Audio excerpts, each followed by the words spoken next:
Bien, on va donc, c'est la contrainte du temps. Donc on va laisser la partie sur le rappel, torsion des vitesses, etc., énergie cinétique d'un solide, tout ce qui concerne le solide. On va le laisser par la suite.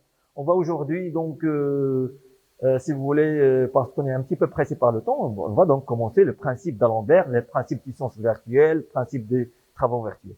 Eh bien, le principe d'Alembert. Principe d'Alembert. Alembert. Bien sûr, je vais donner des exemples. Vous allez voir, je donnerai des exemples par la suite. Alors, on commence par le principe, si vous voulez, principe Newton. Ah ben, je vais l'écrire aussi, hein, comme l'autre. Voilà. Pour qu'il n'y a pas de problème. Voilà le principe de Newton. Newton, qu'est-ce qu'il nous dit? Voilà ce qu'il nous dit. Bien sûr, il nous faut un repère. Hein. Sans repère, on peut rien faire. Voilà. Un repère, c'est un repère qu'on va supposer galiléen. Et si vous avez un point matériel M, et s'il est soumis à des forces, je voudrais des forces F, bien résultante, ça c'est la résultante des forces appliquées au point M, c'est la résultante, hein, résultante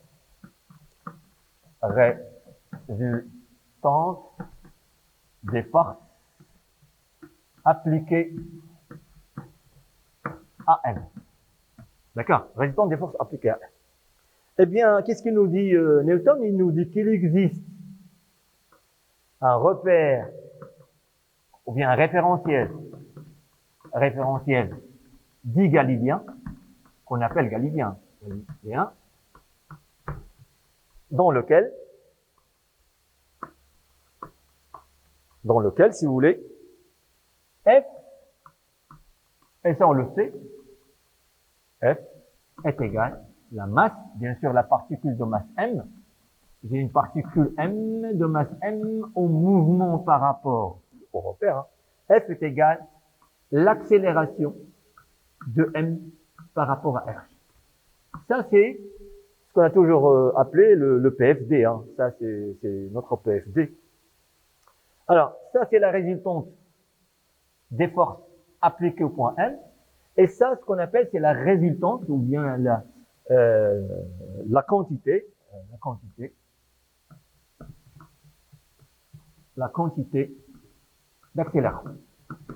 d'accélération.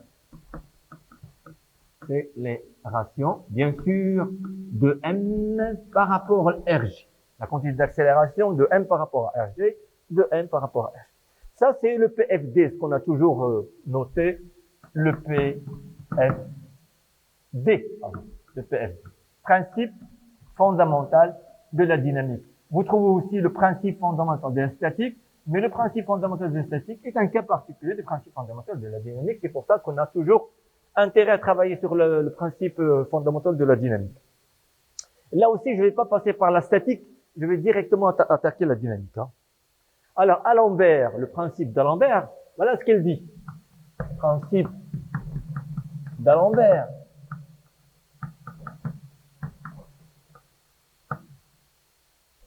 Alors, ce principe, il nous dit la chose suivante. Il nous dit la même chose que Newton. Il nous dit la même chose, exactement la même chose. Il nous dit, oui, c'est vrai, mais il existe un référentiel dit galilien. Normalement, d'Alembert a travaillé sur la statique parce qu'ils avaient, dans le temps, ils avaient intérêt à travailler sur la statique. Là, je ne vais pas donc passer par la statique et après par la dynamique. Je vais donc faire ça je vais faire ça directement. Alors, il existe un référentiel dit galilien dans lequel, même chose, dans lequel F, toujours c'est la même chose, hein, regardez, c'est la même chose, sauf que M, gamma de M par rapport à RG, il prend la même chose, il prend le PFD, il prend le principe de Newton, mais qu'est-ce qu'il dit?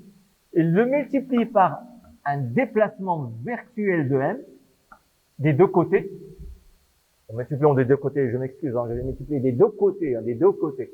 Je multiplie l'expression du principe de Newton des deux côtés, m gamma de m par rapport à Rg, et delta m.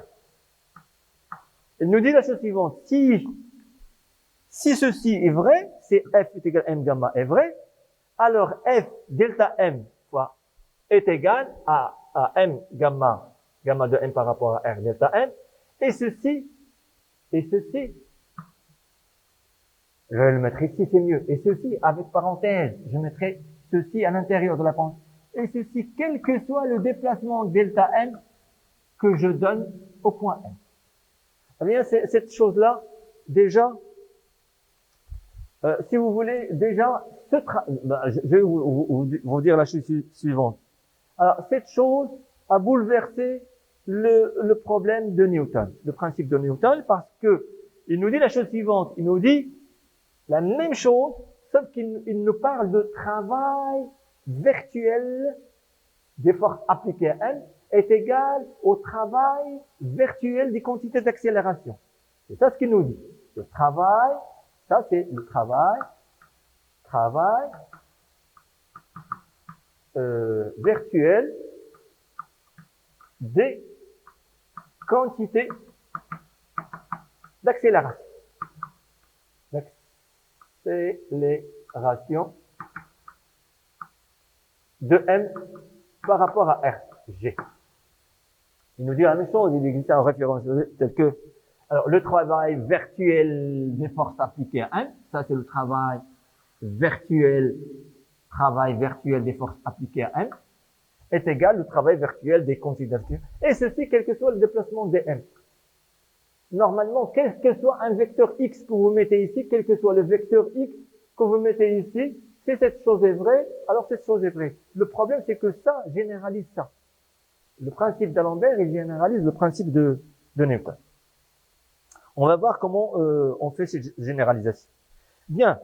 Alors, aussi bien, ça, si je veux la regarder du point de vue travail, et si je voudrais la voir du point de vue, donc je vais l'écrire quand même, sans écrire complètement l'énoncé du principe d'Alembert. Le principe d'Alembert, il nous dit que le travail virtuel des efforts appliqués à M est égal au travail virtuel des forces des accélérations par rapport à RG, il existe à référencer, etc. Bien. Alors, tout ce qu'on a fait pour le travail, on peut le dire aussi pour la puissance. Pour la puissance, c'est la même chose. Puisque F est égal à M gamma de M par rapport à RG, rien n'empêche, au lieu de multiplier cette chose par le delta M pour le déplacement, eh bien, je vais la multiplier par la vitesse virtuelle de M par rapport à RG. Et ici, je la multiplie aussi par la vitesse virtuelle de M par rapport à RG. Et ceci, quel que soit la vitesse virtuelle de M par rapport à RG que vous allez choisir.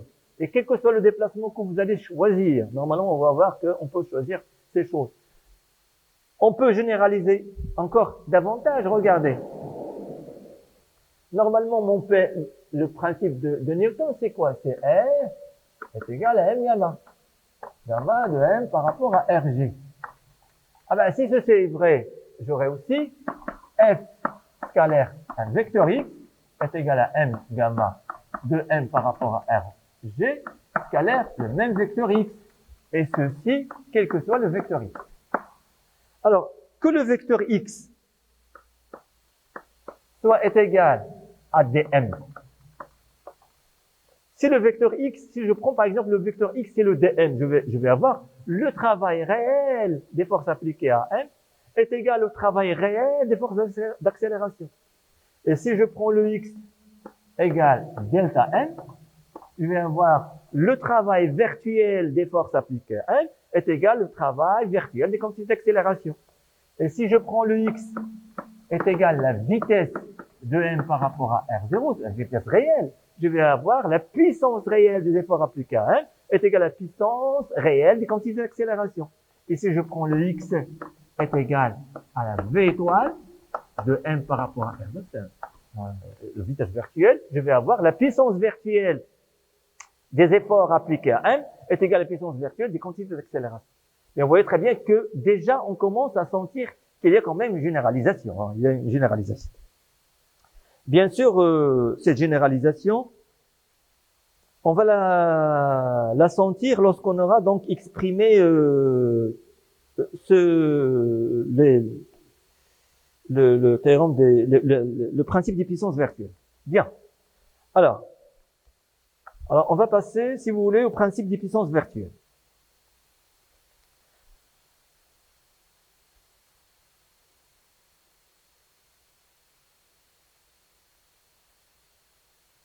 Passe au principe, bon. Alors, principe des puissances virtuelles, ou bien aussi, on l'appelle aussi principe, c'est la même chose, des travaux virtuels. Vous prenez soit le principe des... C'est la même chose, hein, je vous l'avais dit, il y a une relation entre puissance et travail, et donc que vous travaillez avec la puissance virtuelle ou bien travail virtuel, c'est la même chose. Bien, principe puissance virtuelle, principe travaux virtuels. Très bien. Alors, je vais considérer mon système sigma de tout à l'heure, hein, que j'ai mon système sigma jusqu'à MP de point MI. Je reviens sur le système sigma de point MI. On peut généraliser, bien sûr, ceci, c'est beaucoup plus général que ça, mais on va travailler avec ça parce que c'est plus simple à mettre en évidence. Alors, d'après le PFD, si je prends un point MI qui appartient à un système, MI appartient à un système, d'accord? Si j'applique le PFD à chaque particule MI du système, je vais avoir la force FI, la résultante de toutes les forces appliquées à la particule MI de masse MI est égale à MI, l'accélération du point MI par rapport au repère RG. Ça, c'est le PFD. Ça, c'est le PFD. PFD, ou bien Newton, appliqué à M. Il est appliqué à M, dont R, supposé, bien sûr, supposé galiléen. Dans le repère galiléen. Et ceci, pour I allant de 1 jusqu'à MP, parce que j'en ai MP point matériel. D'accord? Ceci, c'est la résultante. Ça, c'est la résultante de toutes les forces, hein, des forces appliquées à MI. Qu'elles soient externes, internes, parce que vous aurez des forces qui proviennent de l'intérieur et des forces qui proviennent de l'extérieur. Vous avez votre système, le voilà. J'ai mon système de point matériel MI.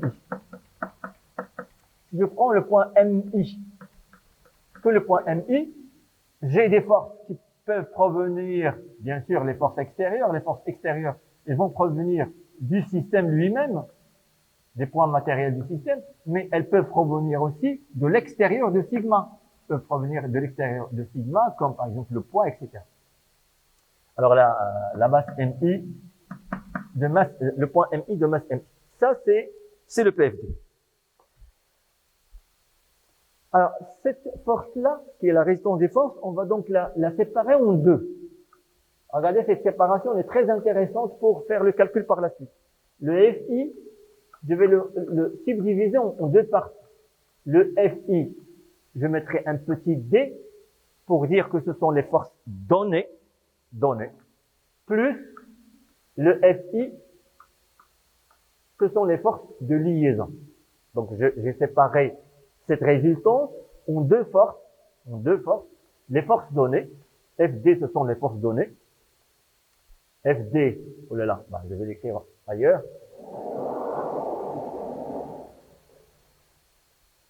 FD, ce sont les forces données. Et FL, ce sont les forces de liaison. Alors, il y en a ceux qui me demandent, par exemple, c'est quoi les forces de liaison?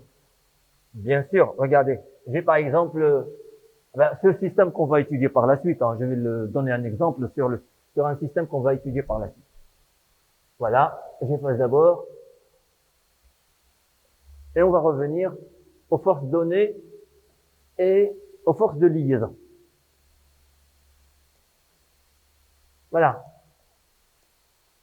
Un exemple, bon, je prends cet exemple juste comme exemple. De toute façon, les forces de liaison, ce sont toutes les inconnues du problème. Ce sont des forces inconnues. Ce sont toutes les forces inconnues, c'est-à-dire les réactions, des actes, etc. Ce sont les forces inconnues. Tandis que les forces données, ce sont les forces connues. Les forces connues ou les forces inconnues. De votre problème. Par exemple, je prends ça, x0, x0, ou bien x0, y0, comme vous voulez, on prend le x0, x0, y0. Voilà.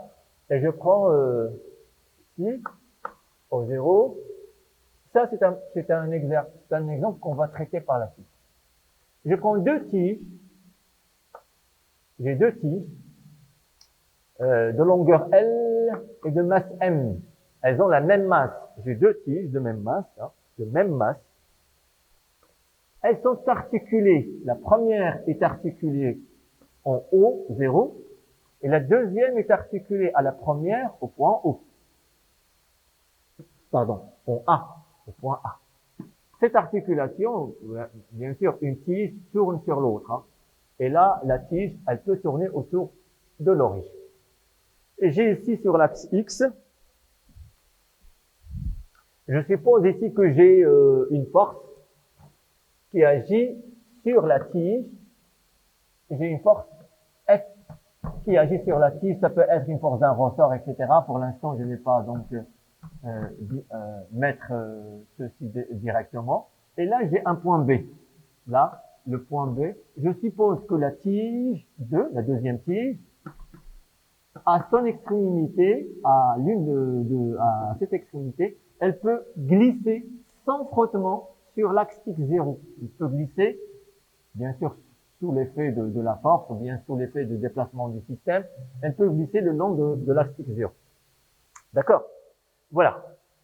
Et je note cet angle, on va le noter par exemple θ. Alors, ce que je voudrais faire avant avant de résoudre ce problème par la suite, on va le résoudre par la suite, pas tout de suite. Alors, où sont les forces données? Alors, les forces données, ce sont toutes les forces dont je connais par exemple, ça par exemple c'est le centre de masse de la tige 1, ça G2, le centre de masse de la tige 2. Voilà la première force donnée, c'est le poids P1. Le poids P1 est une force donnée. Je connais le poids P1 est égal à mg. C'est connu. P1 est égal à mg. Est égal à mg y0. P2 de même. P2 qui est égal aussi à P1. D'accord? La force F est une force donnée. Vous savez très bien que ce sont des forces données. Alors, les forces de liaison. Les forces de liaison, ça dépend des liaisons. Est-ce que je vais prendre des liaisons qui sont parfaites, ne sont pas parfaites? Pour l'instant, je ne sais rien. J'ai déjà, si mon point B peut se déplacer sur l'axe X0, il y a donc la réaction de l'axe. Et cette réaction de l'axe, elle n'est pas donnée. La réaction de l'axe n'est pas donnée. Elle sera perpendiculaire à l'axe parce que le point B se déplace de manière sans frottement sur l'axe. Donc cette force sera perpendiculaire. Je ne vais pas la dessiner, mais c'est une force de liaison. La réaction, si vous voulez, je vais la dessiner quand même. C'est une force de liaison. Ça, c'est un inconnu. C'est un inconnu. Je ne connais pas cette force. Je ne connais pas l'expression de la force. Je ne le connais pas. Il faut la déterminer par la suite. Normalement, dans le problème, il faut par la suite déterminer à quoi est égale cette réaction. Bien sûr. Bien sûr, il y a aussi la réaction de l'axe. Il y a une force, par exemple, je peux avoir une force suivant suivant, je vais l'appeler NX et NY. NX et NY, hein, des forces, la réaction de l'axe. D'accord? NX, NY. Ou bien tout court, je pourrais indiquer la réaction de quoi? Pardon. La réaction de l'extérieur. D'accord? Vous avez donc votre tige, elle peut tourner autour de ce point-là, mais je ne sais pas à quoi est égale la réaction en ce point-là. Normalement, j'ai un torseur des efforts extérieurs, qui a une résultante R et un moment M au point O0 en ce point-là. Est-ce que je pourrais tourner librement autour du point M sans frottement, etc. Ou bien est-ce qu'il y a frottement, etc. Je ne sais pas. Je pourrais donc, ici c'est un torseur, donc vous aurez une force, je ne vais pas la dessiner, hein. Vous aurez un torseur des actions de l'extérieur au zéro, qui est représenté, si vous voulez, un torseur des efforts, si vous voulez, extérieur, qui est égal au zéro. Je la représente par exemple par une force N, une résultante N, et un moment M. Pour l'instant, je n'explique pas ça. Ce que j'explique, c'est le fait que les choses qui sont des inconnus, ce sont les inconnus de liaison. Ce sont les forces de liaison, bien les inconnus de liaison, je les connais pas. Aussi, je pourrais avoir un moment ici. Qui n'est pas connu. Oh, d'accord? Donc, on sépare les forces données des forces de liaison. Alors, FI, d'accord? FDI, ce sont les forces données. Appliquées au point I, mais ce sont les forces données. Et les SLI sur la particule I, hein, sur MI. Et ici, les forces de liaison sur MI. Toujours, je parle du point MI. Le point MI, FI, qui est la raison des forces appliquées au point MI. Cette force, je la sépare en deux. Par exemple, je prends mon point B. Vous voyez mon point B, par exemple. Si je prends mon point B, il y a deux forces. Il y a une force donnée, il y a une force de liaison. Et vous voyez, donc, il y a donc une différence. Alors, si je sépare ceci, je vais avoir le FID plus le FIL est égal à M, toujours gamma de MI par rapport à RG. Et donc, si je prends le travail, si je vous calcule par exemple le principe des travaux virtuels, si vous voulez, en multipliant par delta M, je vais avoir FID delta M plus delta MI plus FLI delta MI, il faut toujours le même I est égal à MI gamma de MI par rapport à RJ delta MI. Je m'intéresse au déplacement du point MI, par exemple, je m'intéresse au déplacement de point B. Du point B, c'est-à-dire delta B. F delta B plus R delta B égale, etc. est égal M gamma de B par bien.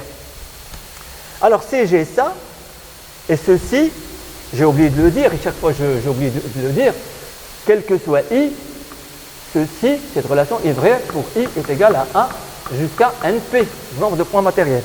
Et si je fais la somme sur tous les I allant de 1 à NP, I allant de 1 à NP, et I allant de 1 à NP, je vais avoir ceci que je vais noter, travail virtuel des forces données.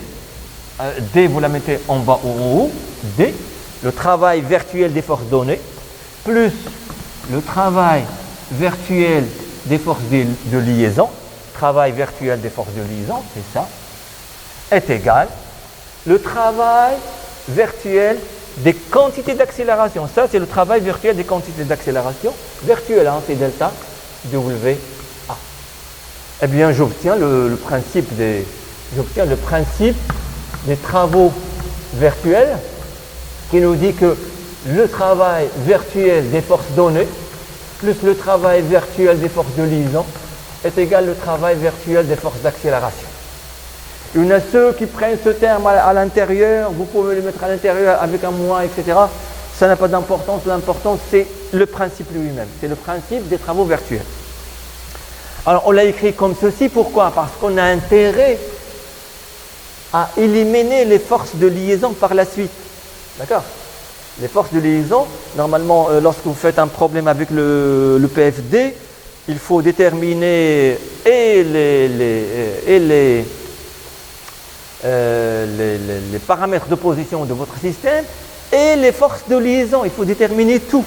Normalement, il faut déterminer, il faut compléter la détermination du problème. Il ne faut pas seulement trouver, par exemple, si on travaille par exemple dans la dynamique, ce qu'on va faire tout de suite, il faut déterminer θ, il faut déterminer R, il faut déterminer ce torseur-là, il faut déterminer s'il y a ça, il faut la déterminer. Il faut déterminer tout dans un problème. Alors, lorsque vous écrivez votre principe des travaux virtuels comme ceci, vous allez donc mettre de côté le travail des forces de liaison parce que ce travail des forces de liaison, il se peut que si vous choisissez un déplacement, ce qu'on dit virtuel, qui respecte la liaison, ce travail est égal à 0. Et ça permet d'éliminer ce terme. Donc ce travail, si vous voulez, le travail des forces de liaison, qui est égal à la somme I de 1 à NP, de F liaison I, travail de liaison, delta MI, ce travail est égal à 0 si delta MI respecte normalement tous les I. Respecte, je parle que de delta M, respecte la liaison. La liaison, parce que vous avez la force de liaison. La force de liaison, c'est FL, donnée par la force de liaison FL. FL delta M est égal à 0. Alors, qu'est-ce qu'il nous dit ce principe des travaux virtuels? Qu'est-ce qu'il nous dit? Il faut la mettre à côté. Ce qu'il faut voir, c'est que delta, le travail virtuel des forces données, plus le travail virtuel des forces de liaison, est égal au travail virtuel des forces de quantité d'accélération. Il nous dit la chose suivante, donc on va résumer, il nous dit la chose suivante. Il nous dit, le principe des travaux virtuels, qu'il existe un référentiel, je vous écris le texte, un référentiel galiléen. Donc on va changer, on va plus travailler avec Newton et le principe des travaux virtuels ou bien des puissances virtuelles, c'est la même chose. Ils sont équivalents, sauf que on va donc établir une autre mécanique, et tout ça c'est la base de la mécanique analytique, tel que galiléen, tel que H, à tout instant, et pour tout déplacement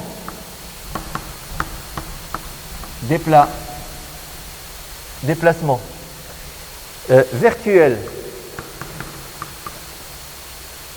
tout déplacement virtuel d'un système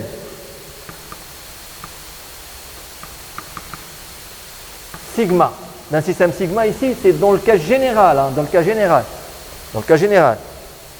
le travail virtuel des efforts, je vais l'écrire, delta WD plus delta WL est égal delta W quantité d'accélération.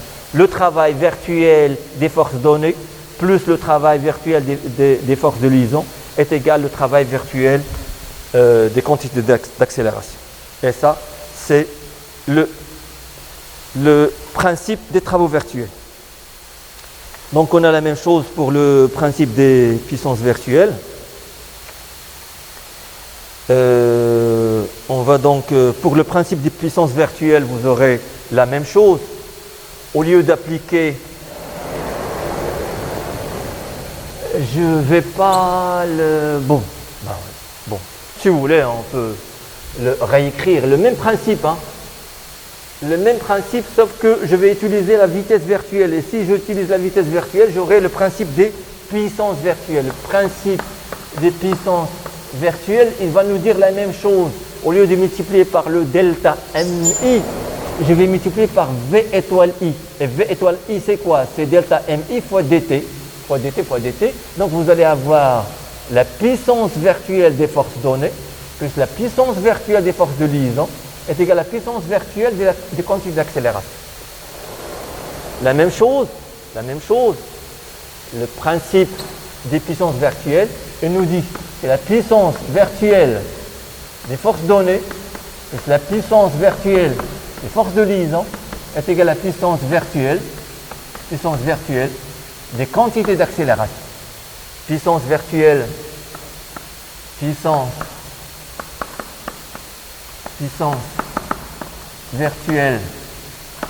des forces données. Alors faites attention, il y en a ceux qui l'appellent puissance virtuelle des forces données, des forces appliquées, des forces, je ne sais pas, n'importe quoi. Ce qu'il faut faire, c'est regarder les forces de liaison, et ce qui reste au-delà des forces de liaison, ce sont des forces, peut-être vous pouvez la voir comme ceci, les forces données, ce sont les forces qui sont connues. Les forces données, ce sont les forces connues, et là, ce sont les forces inconnues, ce sont les inconnues de liaison.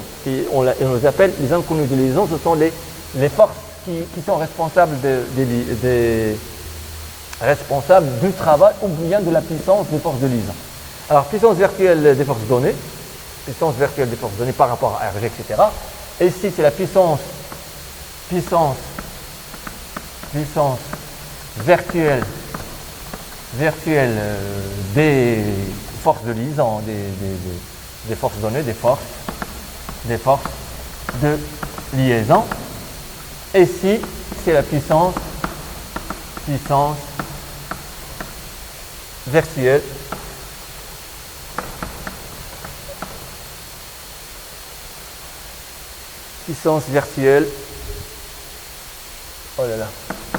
virtuelle des quantités d'accélération. C'est les ratios. Bien sûr, par rapport au repère RG, etc. Vous avez ce principe et celui-là sur le travail, c'est la même chose. Soit vous travaillez avec le principe de travaux virtuels, soit vous travaillez avec le principe de puissance virtuelle. On va attaquer l'exemple. Sauf que je vais traiter cet exemple, mais, je vais traiter l'exemple, mais dans le cas particulier, dans un cas particulier. Je vais d'abord supposer que je cherche l'équilibre. Je ne cherche pas la dynamique, je cherche l'équilibre. D'accord? C'est-à-dire, je cherche l'angle θ à l'équilibre du système. Là, j'ai une force donnée F. J'ai ici deux masses. Je tire le système de deux barres et je regarde quel est l'angle alpha à l'équilibre. D'accord? Fonction de F. Plus la force F est importante, plus l'angle θ est petit. Plus la force est importante, ça c'est une force constante donnée. D'accord? D'accord? Très bien. Alors je cherche l'équilibre, je cherche, si vous voulez, θ, l'angle θ. Faites attention, dans le cours, j'avais pris le phi en bas, cette fois-ci je vais prendre le phi en haut, c'est la même chose. Là, j'ai pris le θ vers, c'est-à-dire que mon système, je pourrais par exemple le remettre à sa place, d'accord? Je remets mon système à sa place, et après, avec ma force, j'essaye de tirer, mais le système va revenir à une position, et c'est ça ce que je cherche la position d'équilibre. Alors, je cherche la position d'équilibre. 2, je suppose, en plus qu'il n'y a pas de frottement ici, je suppose que Les forces de liaison qui proviennent ici sont nulles. C'est-à-dire la puissance des efforts de liaison attachés à ce point-là est nulle et à ce point-là est nulle. C'est-à-dire que je vais considérer que les liaisons O0 et la liaison au point A sont des liaisons. Hein. Vous savez, ces liaisons. La liaison au point O0 et la liaison au point A, ce sont des liaisons, ce qu'on appelle liaisons parfaites. On suppose les liaisons en O0 et A parfaites. Parfaites, cela dit, la puissance virtuelle des forces de liaison est égale. La puissance virtuelle des forces de liaison, alors nous avons les forces de liaison, j'ai des forces de liaison qui sont ici parce que j'ai un frottement, d'accord? Force de liaison ici, force de liaison ici. Bien. Je ne vais pas l'écrire parce que vous allez avoir un petit problème. Alors regardez, le point B, je vais commencer par faire le travail, c'est mieux. Le point B ne peut se déplacer que le long de l'axe x0. Comme R est égal à, elle est perpendiculaire à x0, elle est perpendiculaire à x0, vous avez le delta W, le travail virtuel de la force R, que de la force R, est égal à R delta B.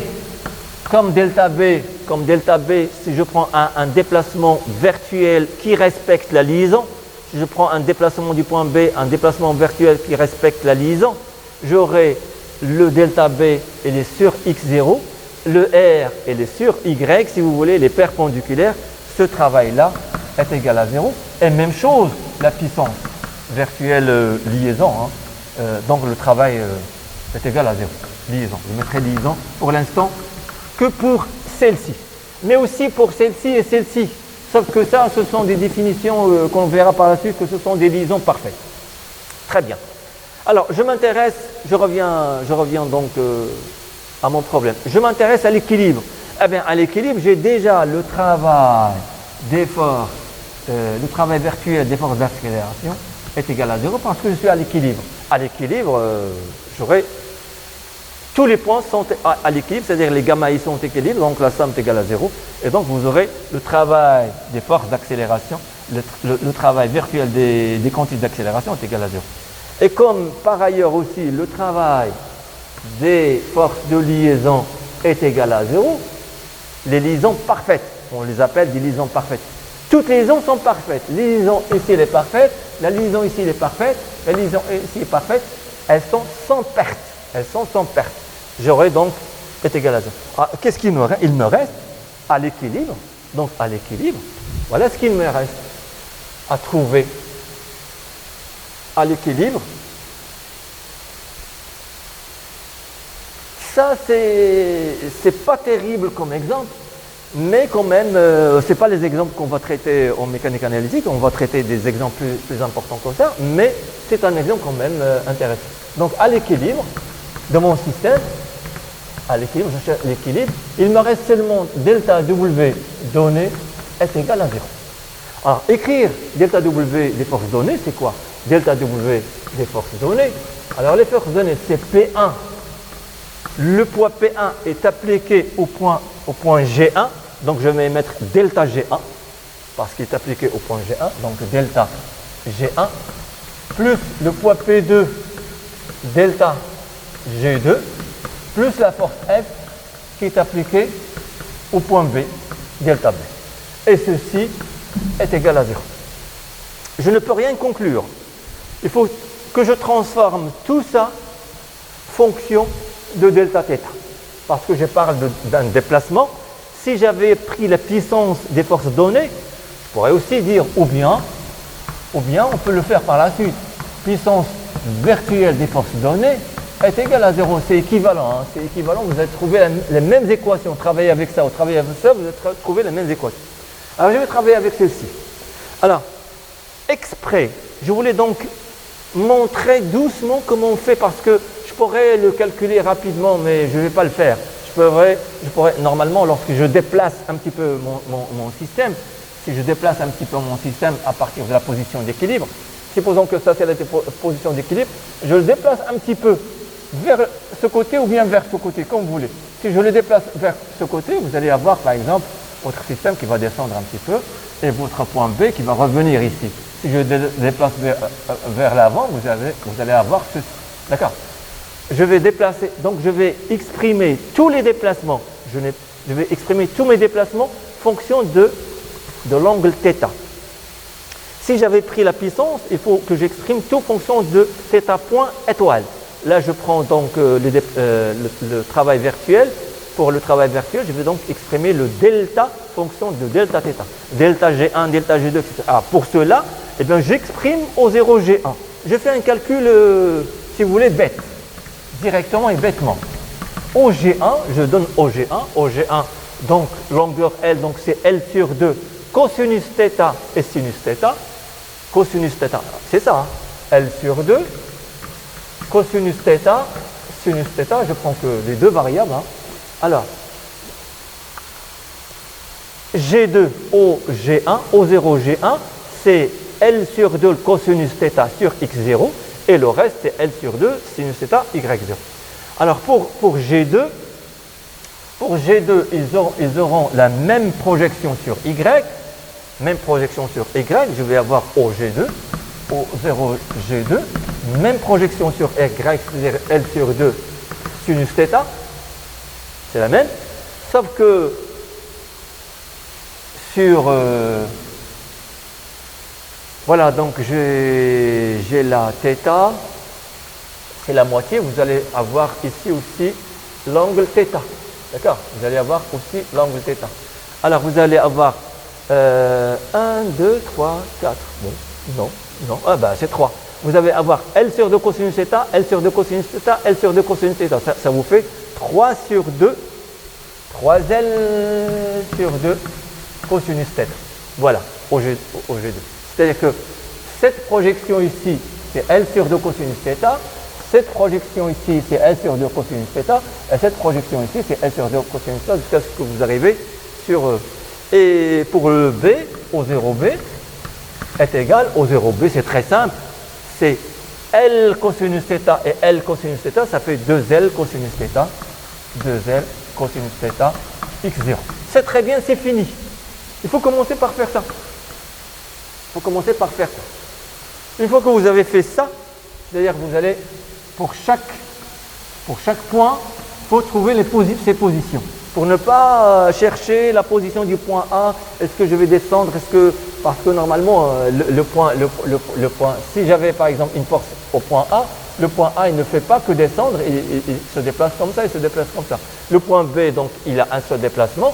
Le point G, vous voyez très bien que le point G n'a pas seulement un déplacement sur Y, il a un déplacement sur X et sur Y, etc. pour le G2. Et donc, je fais mon calcul direct. Et par la suite, je calcule delta G1. Voilà, je calcule delta G1. Delta G1, c'est exactement le même calcul comme si vous allez faire la dérivée. Hein.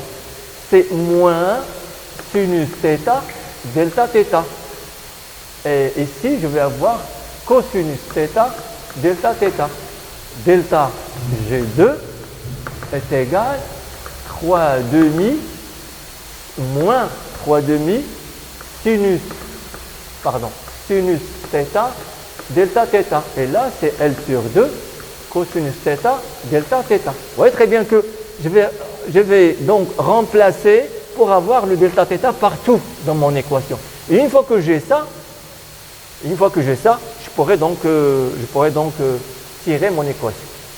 Et pour le delta B, celui-là est très simple, c'est moins 2L sinus θ delta θ x0. Donc on a fait la deuxième partie. Voilà la deuxième partie du problème. Il nous reste à remplacer. On va remplacer. Vous voyez très bien que ça ne pose aucun problème. Il faut juste écrire. C'est exprès, on a choisi un problème où il n'y a pas il n'y a pas de travail des forces d'accélération, des quantités d'accélération, il n'y a pas de travail virtuel des forces de liaison. On n'a laissé qu'une partie, mais si vous avez les trois parties, ben, vous faites le même calcul. Faites le même calcul, c'est que vous aurez par exemple plus de choses à faire. Alors, donc j'aurai delta W, mon delta W, donc je vais effacer ici. Vous voyez très bien que je vais doucement, pourquoi on pourra trouver l'équation de manière simple, mais exprès, je fais tout par la suite. On va donc éliminer certaines étapes. On ne va pas suivre toutes les étapes. Alors delta WD devient, alors F, la force F, elle est portée par X. Donc vous avez la force F, elle est portée par X0. Donc bon, ben, je vais l'écrire quand même, c'est F delta G1. F delta G1, c'est moins F L sur 2. D'accord? Parce que c'est la première coordonnée, c'est-à-dire vous avez F x0 fois delta G1 sinus θ delta θ. Voilà le premier calcul pour F. Pardon, c'est P1, je m'excuse, c'est P1, c'est pas F. C'est P1. C'est P1, Y0. Alors P1 c'est MGY0, MGY0 fois ça, fois delta G1, c'est MG, je m'excuse, c'est MGY0, Y0 c'est L sur 2, cosinus θ, delta θ. Voilà pour le premier. Pour le deuxième, même chose, c'est MG mais delta G2, MG c'est plus, toujours, c'est plus, j'ai toujours un plus, sur Y, c'est ça, plus MG, L sur 2, toujours cosinus θ, delta θ. Et par la suite, j'ai Fx0 fois B. Fx0 fois B, c'est moins 2FL sinus θ, delta θ, et ceci est égal à 0. Je mets tout entre parenthèses, vous allez voir. Je mets tout entre parenthèses, je vais avoir ça et ça nous fait 2. Ça fait MGL cosinus θ moins 2FL sinus θ. Le tout delta θ est égal à 0. Et ceci est vrai, quel que soit le déplacement. C'est ça ce qui est important. Quel que soit ceci. Et puisque ceci est vrai, quel que soit ceci, quel que soit le déplacement que je donne, cela veut dire, ceci entraîne, c'est ça l'astuce, cela entraîne que MGL cosinus θ moins 2FL sinus θ à l'équilibre est égal à 0, c'est-à-dire que MG, si vous voulez, c'est seulement ci, MG cosinus θ est égal à 2F en simplifiant par L sinus θ. Et sinon, c'est tangente θ, si seulement si, tangente de θ, tangente θ est égal à mg sur 2f. Voilà tangente θ. Et donc θ équilibre, hein, normalement θ équilibre, à l'équilibre, θ à l'équilibre. Voilà, vous aurez donc tangente θ est égal à...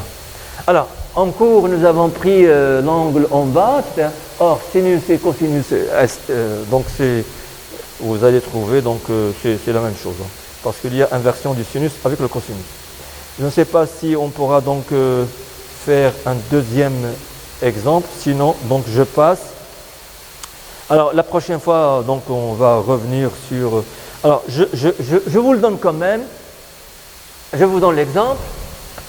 Je vous l'écris quand même, cet exemple, à faire à la maison. À faire à la maison, vous allez voir que le calcul, voilà mon x0. Je prends un pendule simple, voilà mon pendule simple. Je note ceci, l'angle θ, le point M de masse M, et ceci, c'est L. Bien sûr, il faut appliquer le principe des travaux virtuels ou bien des puissances virtuelles pour résoudre ce problème au lieu du PFD directement.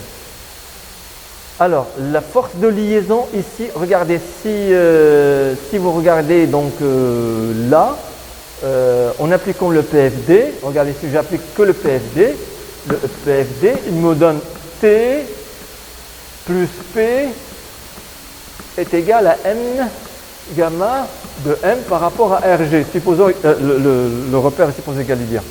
T, c'est la tension du câble, P, c'est le poids, est égal. T, c'est la... T, c'est une force de liaison. Vous voyez, T, c'est une force de liaison. Et ça, c'est très important.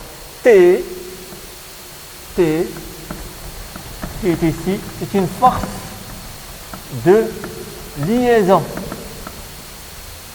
Je pourrais ne pas respecter la liaison. Alors, bien sûr, si c'est une force de liaison, vous avez votre particule M, elle ne peut faire que des arcs de cercle. D'accord? De rayon L. Elle ne peut pas partir autrement. Elle va rester sur cette trajectoire. Si vous cassez la liaison, eh bien votre particule pourra partir. D'accord? Pourra partir dans un mouvement libre. Alors là, donc vous avez une force de liaison, le poids P est égal M gamma. Alors je vous laisse à vous de voir par exemple équation dynamique. Essayez de voir l'équilibre dynamique, donc c'est l'équation du mouvement. Autre chose, la prochaine fois on va reprendre le même problème, mais avec les vitesses virtuelles, c'est-à-dire avec les puissances virtuelles. C'est-à-dire que je vais démontrer la même chose à partir de la puissance virtuelle des forces données est égale à 0. Je vais reprendre le même problème, le même exercice, ou bien le même exemple avec ça. Bon, je vous remercie et à la prochaine fois.